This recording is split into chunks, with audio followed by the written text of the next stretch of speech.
Jadi saya melakukan penelitian Pak mengenai social unrest Pak, unjuk rasa di berbagai negara di dunia. Kenapa dalam 25 tahun terakhir itu unjuk rasa frekuensinya makin banyak Pak.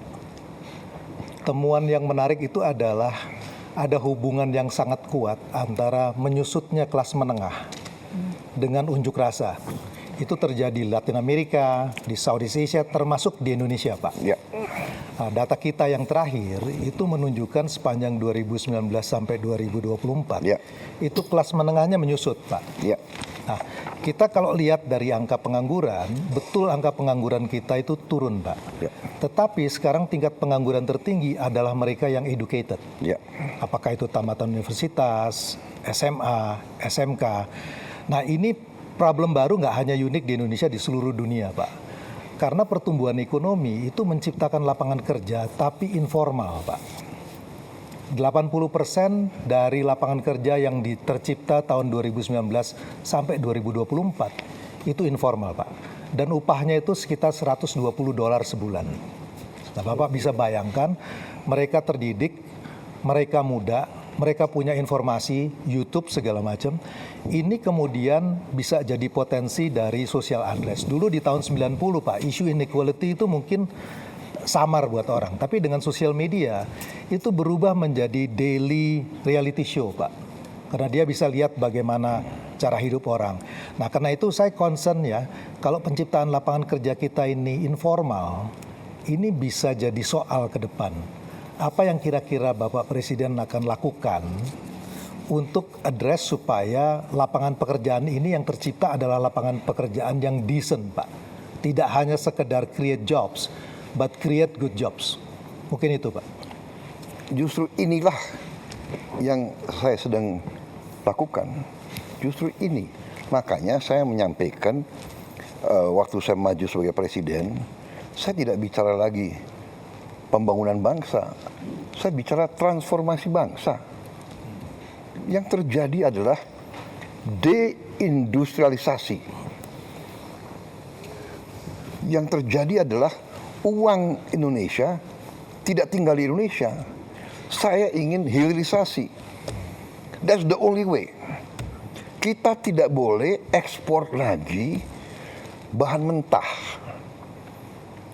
Kita harus mengolah bahan mentah itu menjadi turunan produk industri yang bernilai tinggi. Di sini nanti bisa anak-anak muda yang pintar-pintar bekerja. Create good job. Saya akan buka pabrik mobil. Kenapa kita harus jadi pasar mobilnya orang lain? Kenapa? Karena will. Dengan segala hormat, Korea, sumber alam Korea apa? Coba periksa. Kita punya sumber alam semua untuk bikin mobil, tapi dia sudah puluhan tahun lebih dulu dari kita bikin mobil. Kita punya timah, kita punya boksit untuk alumina, diolah menjadi aluminium jadi mobil. Tapi kita nggak bikin processing boksit. Prosesnya nggak ada. Jepang tidak punya boksit. Dia bikin mobil terhebat. Iya kan? Jadi ini Pak Kati, this is what we have to do. Makanya saya bikin buku transformasi bangsa. Saya katakan strategi transformasi bangsa. We have to transform.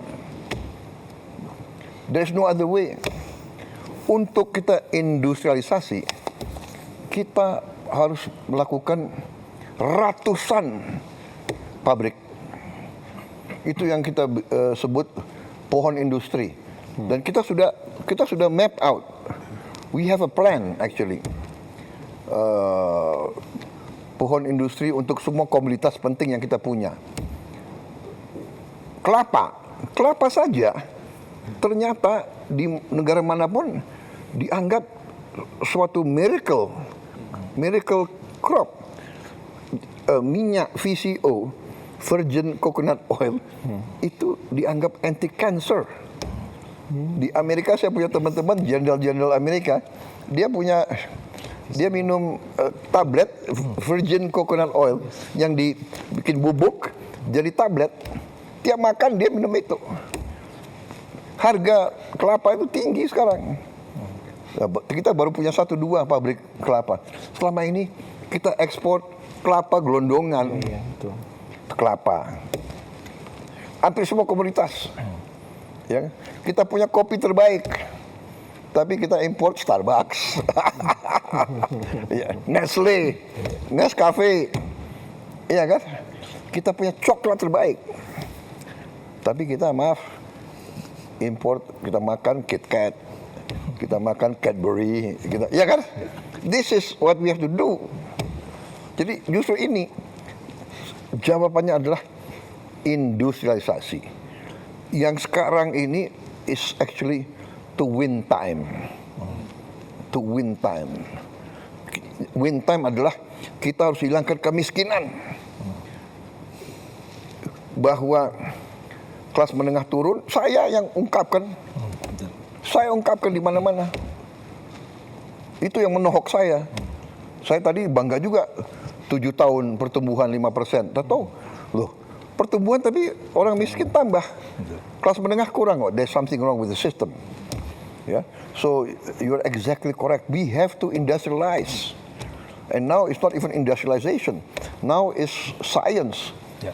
STEM. Ya kan? Contoh, kita kekurangan 100, kalau tidak salah 120.000 sampai 140.000 dokter. 140.000 dokter kurang. Dan kita memproduksi, menggraduate tiap tahun paling 9.000 sampai 10.000 dokter tiap tahun. Top. Artinya kita harus 14 tahun nunggu baru terpenuhi. 14 tahun akhirnya yang tua-tua pensiun juga gitu loh. Jadi we will never, kalau kita nggak ambil tindakan drastis. Makanya rencananya saya mau bangun 10 universitas baru dengan 10 fakultas kedokteran baru dengan 10 research rumah sakit baru untuk mempercepat ini.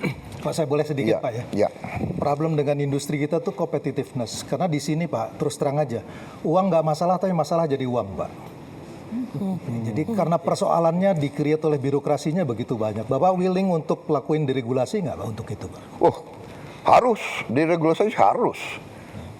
Saya sudah deregulasi gila-gilaan mungkin. You tanya aja. Masalah pupuk ya. Masalah pupuk.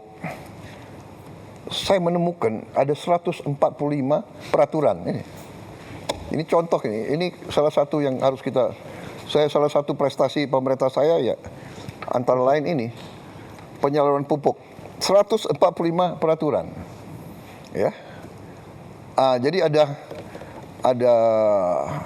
41 undang-undang, 23 peraturan pemerintah, 6 peraturan presiden, instruksi presiden, di Kementerian Pertanian ada 11 peraturan, Kemendak 6, pokoknya totalnya 145. Ya. Jadi dari pabrik yang miliknya negara sampai ke petani itu kalau tidak salah harus ada berapa belas tanda tangan. Gubernur harus tanda tangan. Pertama harus ada, kalau tidak salah harus ada 14 kementerian tanda tangan. Baru gubernur tanda tangan, baru bupati tanda tangan. Jadi ini pupuk yang kita subsidi nggak sampai ke petani. Iya. Bahkan jadi penyelundup, diselundupkan kemana? Petani juga bingung, di mana saya akhirnya nangis-nangis. Kita hilangkan 145 peraturan dari pabrik langsung ke Gapoktan. Kelompok tani. Nggak usah pakai kartu-kartu, pakai KTP bisa beli. Surat sudah. Jadi deregulasi sangat penting.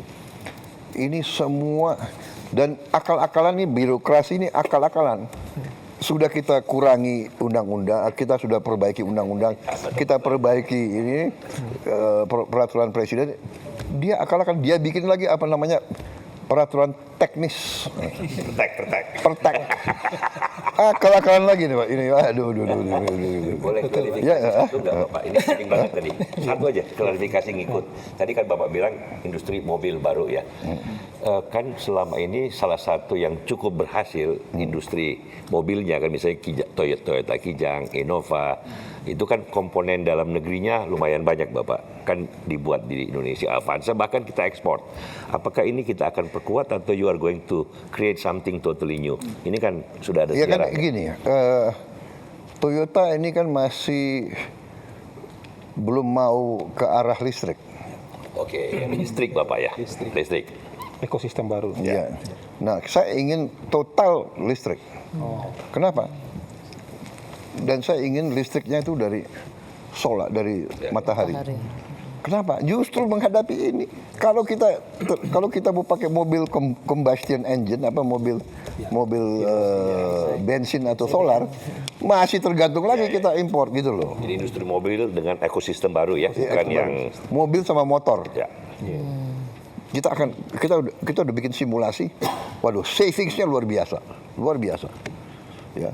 Jadi kalau strategi kita benar, will kita ada, insya Allah kita bisa hidupkan lagi industrialisasi. Ini berpikirnya Ya, nggak cuma saya- 1-2 langkah ini. Bapak nggak mikir 1-2 langkah ini, mikirnya harus 100 langkah ini. Enggak, saya tadi boleh 100 langkah, tapi intinya what is the basic problem? The root of the problem, apa akar masalahnya apa? Nah, itu yang kita atasi. Beliau oke, benar. Kita butuh good quality jobs for the educated. But we also need massive jobs for the common orang-orang biasa yang ingin hidup dengan baik. Kan itu yang harus kita juga. Jadi that's why kita terpaksa ya, menurut saya kita terpaksa multi front. Semua sektor harus kita kerjakan serentak. Memang berat, memang banyak orang mengejek kita. Indonesia nggak mungkin berhasil, tapi saya optimis, saya yakin kita akan berhasil. Itu bedanya itu. Kalau kita yakin berhasil, insya Allah berhasil. Nah, itu pengalaman saya gitu, ya kan? Tapi everything berdasarkan realita, ya kan? Fakta. Realita. Kalau kita nggak punya apa-apa, kita punya semua kok. Masalahnya kita tidak mampu manage, itu aja. Sekarang kita harus rubah. Makanya tadi itu salah satu ya, semua permainan-permainan yang tidak benar harus kita tinggalkan.